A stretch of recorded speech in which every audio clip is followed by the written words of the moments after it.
to all the governors. See what I want to tell you. I practice it and it works. Go to your state. Crash the price of all commodities. When you want to do election, you give free bag of rice, indomie, what have you, free. Why can't you create a palliative market? I did it. This is my second time. I did it December. I did it in Wednesday. I bought rice of 80,000. I sold for 20,000. You can do well, better than me. Me, I am not a governor. If you do this, forget about dollar. We are the one causing problem for dollar. Dollar is not our problem. Let there be light 24/7. Right? When there is light, there will be an issue of insecurity. I have been campaigning for state governor and state policing since November. That is all Nigeria needs. If Nigeria has a 3 square meal of food, forget about protests. And I've said all of this, that a process is coming. Every governor must get prepared. Start doing that. I will take you to that place. I have a bakery whereby I crash the price of the bread. Bread is 1,002. I want to sell my own 300 naira.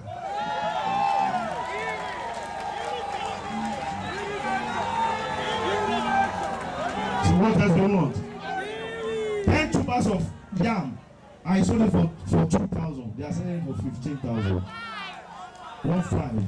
Yes, I sold it for 2,000. I sold 1,500. Sorry, I sold it for 1,500. And many like that. So please, I want to take this home, talk to His Excellency, let them know that that's the right thing to do.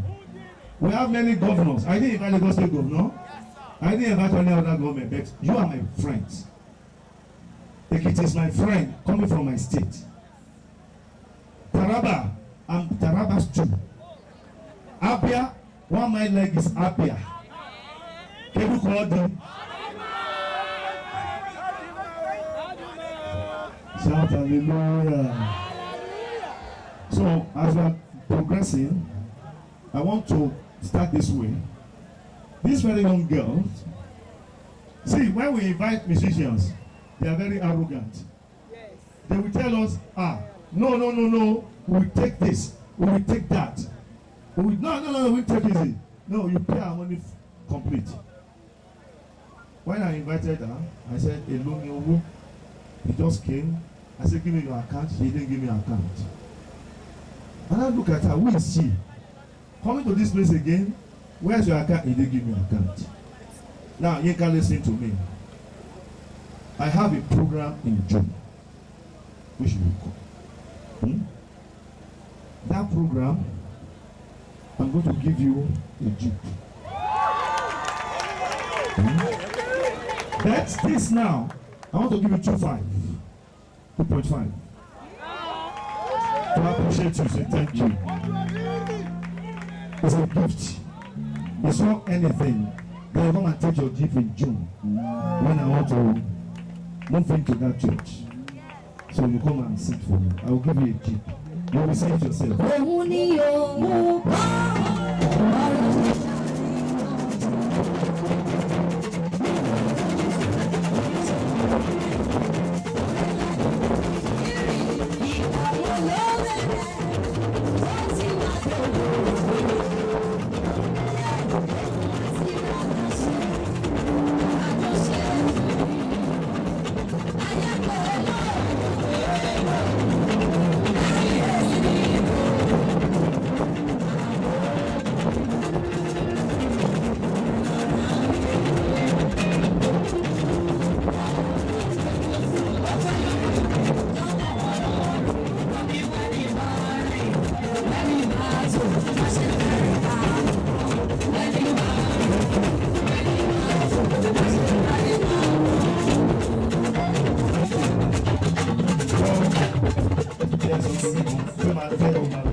Sọ fún àpèkẹ́ bóyá ọ̀rẹ́ ẹ ní kí wọ́n máa ṣe gbéraga ọ̀tọ̀ lówó ọ̀tọ̀ ní ìwò mo ní kọ́ pé mo ní no 800,000 lágbà mo ń bẹ ẹ mú sọ fún ẹsìn ní mo pass sí ìtura ọtí yẹ owó máa tán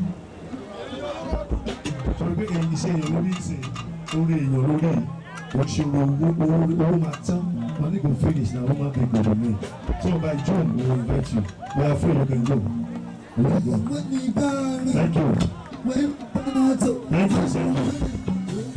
As the service, as the program continues, hear this story about somebody here who have been so wonderful indeed, a wonderful Nigeria, a great Nigeria, a man of honor, a man of integrity. Can we hear something about you? Yes. Ladies and gentlemen, Chief Oluwole Oladapo Olanipekun, a fellow of the Chartered Institute of Arbitration, fellow Institute of Chartered Mediators and Conciliators, fellow College of Education, Ekiti. He was the former president of Nigerian Bar Association, former chairman of the Body of Benchers, and senior advocate of Nigeria. In January 2017, he became a life bencher appointed by the Body of Benchers.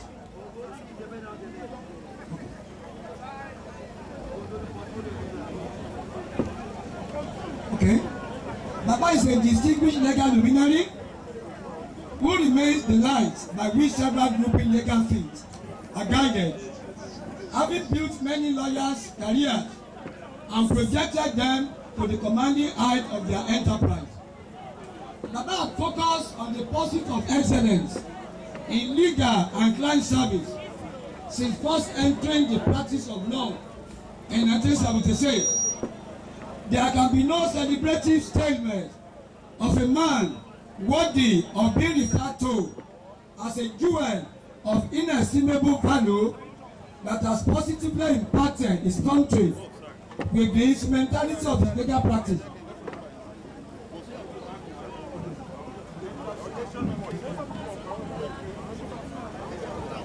Baba, can you please come here, sir? I have something for you. Baba Chief Olanipekun.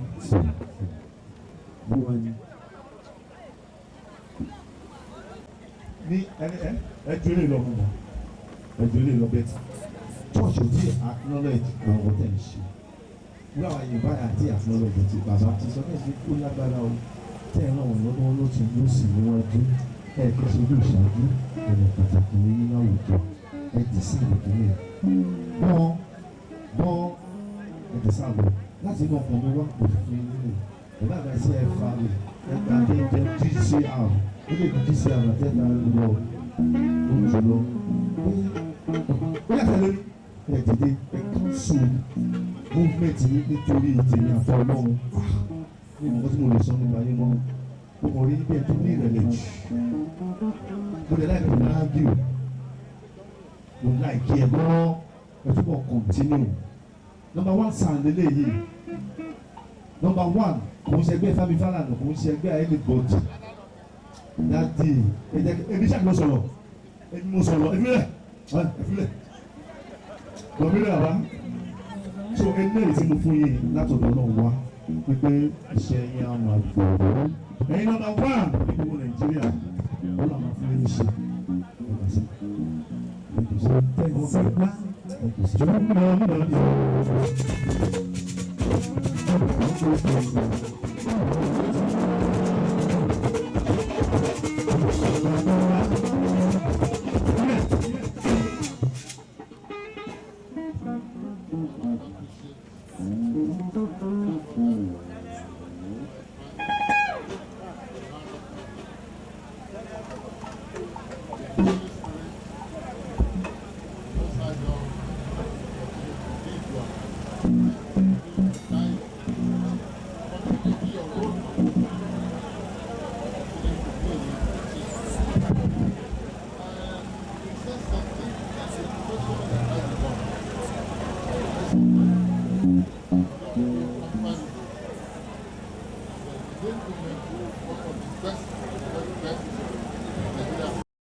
Army staff, please can you?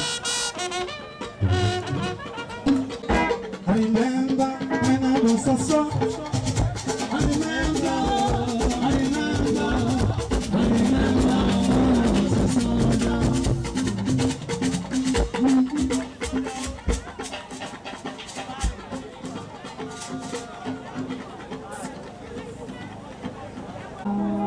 Yes, Ali.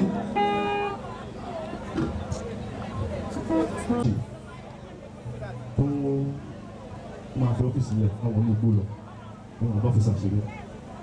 Wọ́n lọ máa bá wọn ní Boko Haram, number 1 chief láti ní Nàìjíríà. Wọ́n wá sọ fún wọn pé wọ́n bá ṣe CCTV. With CCTV, nǹkan bọ̀ máa ṣẹlẹ̀ o. Boko Haram máa tó lọ in 7 months time. Ṣètìgbọ́ ẹ̀sọ́ bẹ́ẹ̀ fún wọn. Tó bá ti CCTV round igbó wọ̀nyẹ káwọn gómìnà lọ fi dáko ṣẹgbọ́ tó fi dá oko tó fi dáko ẹ̀gẹ́ kò sí nǹkan bí tó fẹ́ dúró sí mọ́ ọkùnrin méjì lọ́wọ́ ní kí n fún wọn nìyẹn ṣẹgbọ́ brigadier general so ẹ bá wa fún wọn wípé as the best chief of army in combating insecurity, terrorism, kidnapping in Nigeria. Wọ́n fẹ́ rẹ̀ yóò church fún wọn yóò. Barika Yesu wa egrina Fún ẹ̀yin gangan fún ẹ̀yin gangan ó ní bí ọmọ Ọlọ́run tó ní ìrẹ̀lẹ̀ tó lè ń fọ́lù ọ̀rọ̀ Ọlọ́run dáadáa lágbára Ọlọ́run ẹ̀ tó gbòkè jọba yìí lọ òní ọ̀rọ̀ Ọlọ́run lélẹ̀ tó máa bá yín lọ títí láíláí. Barika Yesu wa egrina Barika Yesu wa egrina Yabi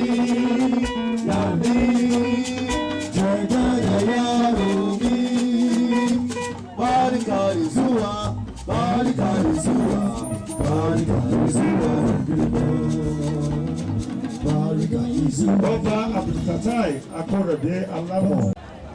Lieutenant General Taoreed Lagbaja. I want to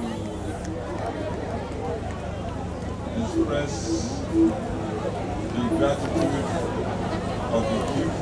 I also felicitate with you within very important occasion that you are having here. And I want to pray that the Almighty God will continue to use you mightily in Ahia and also to prosper you and your ministries, and the name of the Lord God Almighty will never go down in Jesus' name. I also want to tell you that the message that you have passed to me, through me to the chief of army staff will be delivered accordingly. By God's grace, all will be well with our nation. Thank you very much.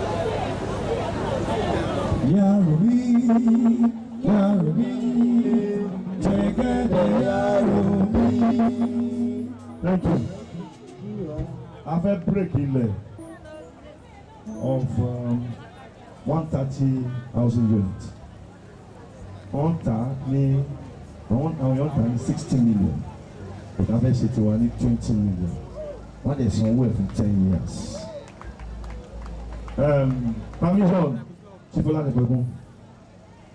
Nipẹ̀gún, please. Ọba tó ṣọ́ fún ni. Àwọn ọmọ ìgbé sáàtì yẹn lórí.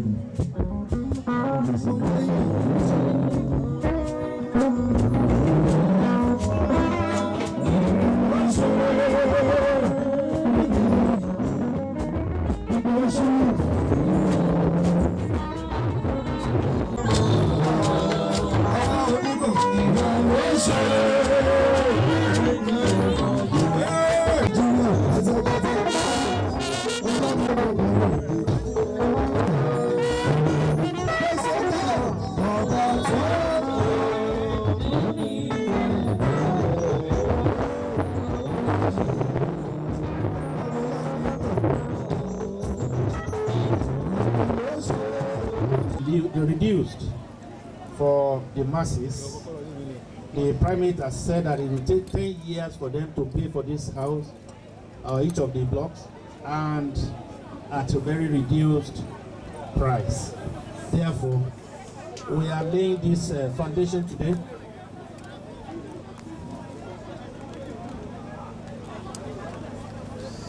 The Father,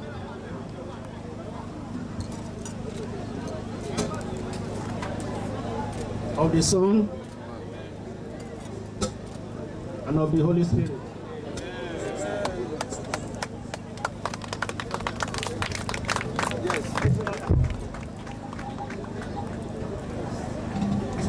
Yes. You have said it all.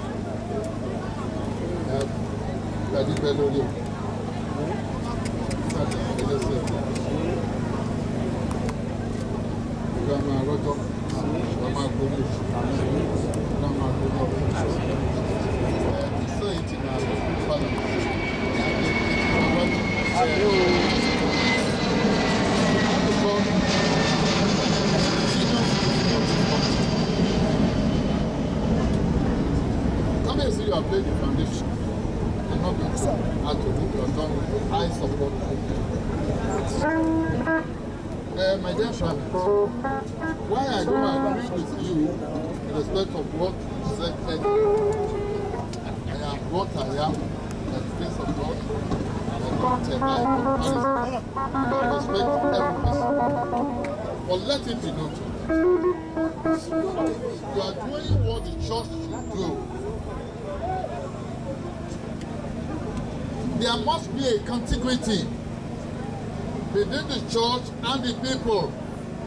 When you look through the Bible, from the book of Genesis to Revelation, that is the very essence of the message of the Bible, the message of Christianity, the voice of the Christendom. What Christ came to preach: love your neighbor as yourself. The church cannot, we are going to a state in this country whereby the church cannot be saying that we are declaring surplus upon surplus upon surplus, dividends after dividends, and members of the church are poverty stricken. What we are doing today, low house cost or low house bill, low cost whatever within the community where your church is situated. May God bless you. Amen. May God honor you. Amen. May the heavens continue to expand you. Amen. I pray and I wish that other churches in the country will emulate this. Government anywhere cannot do it alone. There is no way government can do it alone, not in this country that we are in today. People are hungry, people are thirsty, people are homeless. And what did Christ leave for us? He said he was homeless, he was giving accommodation. He was hungry, he was giving food. He was thirsty, he was giving water to drink. And they asked him, when did this happen, Master? He said, whatever you do unto any of these ones, you do unto me. That's the message of Christ, and that's what you are following. I want to plead with you, my dear friends, that the Church of God, including our church, including your church, must allow the Holy Spirit of God to lead her. Holy Spirit does not make any mistake. Holy Spirit does not misrule. Holy Spirit does not misguide. Holy Spirit does not misadvise. Holy Spirit is holy, and it is also spirit. We pray that very soon we'll be here to come and commission these low-cost housing units and estate. And to members of your congregation, I want to plead with you. There should be no rebellion in the church. There is no need. You have to cooperate with your leader, with your primate, what he is doing. For you individually, collectively, jointly, and severally, may God bless you and your seeds. Amen. May God continue to expand you. Amen. And may you live, be part of those who will benefit from this gesture, from this small seed that we are sowing today, that which I believe will become a mighty oak very soon. Amen. And very soon. God bless you, my dear brother.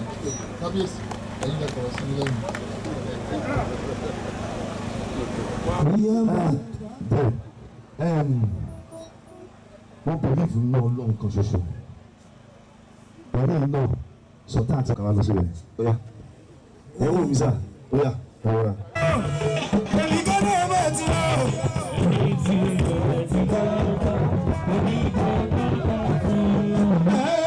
ojú wa máa fún alówó owó ìrìnsẹ̀ wa tọ́jú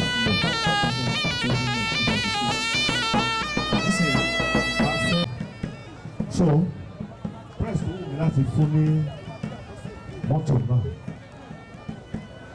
wọ́n lè sá. kò sanwó ẹ láyé ìyàn yìí ọlọ́run á máa ràn yàn lọ́wọ́ àlẹ́ ní criminal record kankan tábà ní èèyàn ti mọ̀ ilé ẹlẹ́ẹ̀kẹwàá tá à ń ṣe lélẹ̀ fún press àti fún ẹ̀kọ́ ní mọ́tò ọjọ́ Wednesday last Tade Asafat. Bàtúndé ṣe ìbálòjò tó ṣe bọ́dí délé tó ṣe ìbálòjò tó ṣe bọ́dí délé. Sábẹ́ òkú rẹ̀ Bàtúndé ṣe bẹ́ẹ̀. Sábẹ́ òkú rẹ̀ Bàtúndé ṣe ìbálòjò tó ṣe bọ́dí délé tó ṣe ìbálòjò.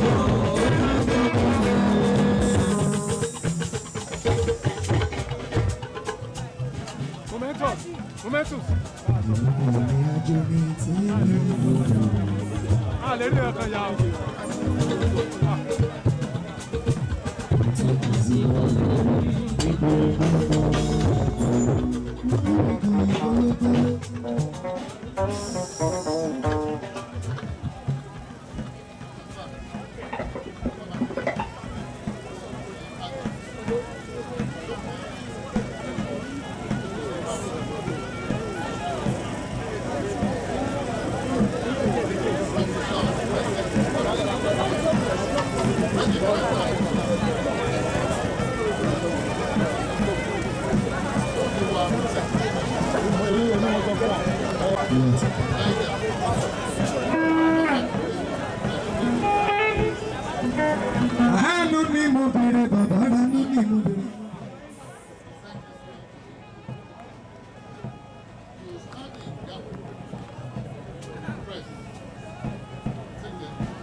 Audio yẹn.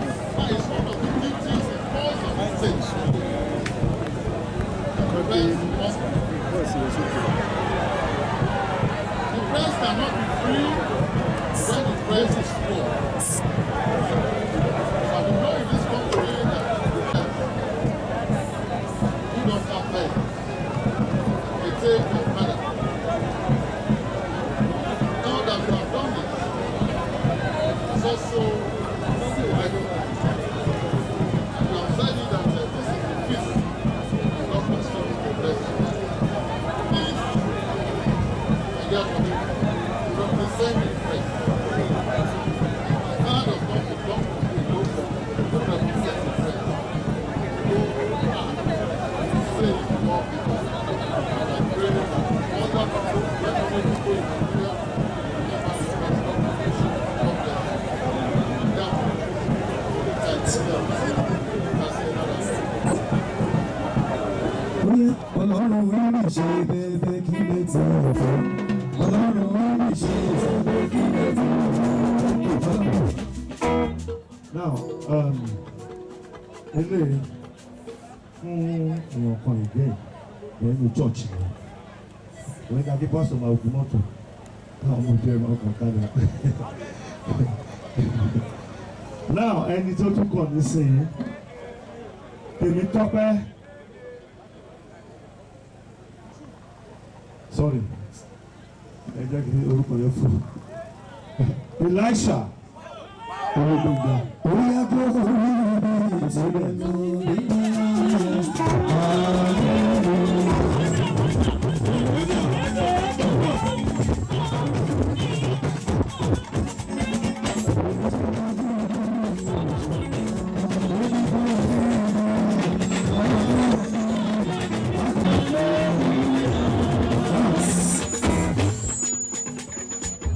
We are also following Elijah, just like Elisha in the Bible followed Elijah. Wọ́n tó lọ fún ẹ lónìí o ní ti dáhùn. Ìwà rere tó fi tayọ láàrin àwọn ènìyàn tó fi gbójú rere wò wá wá fi sílẹ̀ o. Ìwọ náà á lè fún ìrìnàjò iwájú. Ọ̀fẹ́lẹ́ ìtúdúpẹ́ lọ́wọ́ Primate ń ṣe ọlọ́run tó ń tẹ̀síwájú nípasẹ̀ òní rẹ̀ yín o. Gbogbo yín á máa lọ síwájú. Gbogbo nǹkan tẹ́ ní sọ́kàn ní rere láti ṣe fọ́mọ ènìyàn yálà ní Nàìjíríà ọ̀ ní gbogbo àgbáyé ọlọ́run á fún mi lágbára láti ṣe é. Àríbẹ̀ àṣẹ bẹ́ẹ̀ o. Thank you, sir. There any kẹta Emmanuel Balua. Ó ti rí ìgbéga. Emmanuel Balua. Ó ti rí ìgbéga. Kò sí rẹ̀. Ó ti rí ìgbéga.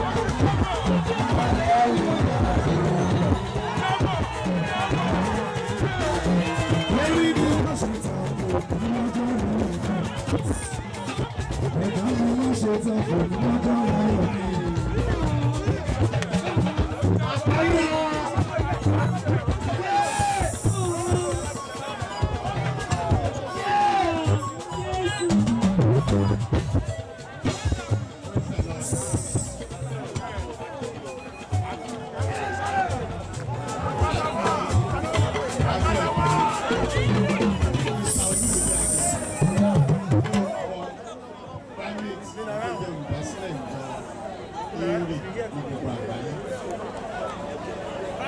Ṣọ́ọ̀ṣì ni continue to operate the quality of the good pastor. Èyí náà ẹ máa wò ó pé àwọn àgbègbè tó wà lábẹ́ yín ẹ má ṣe wọ́n lọ́nà.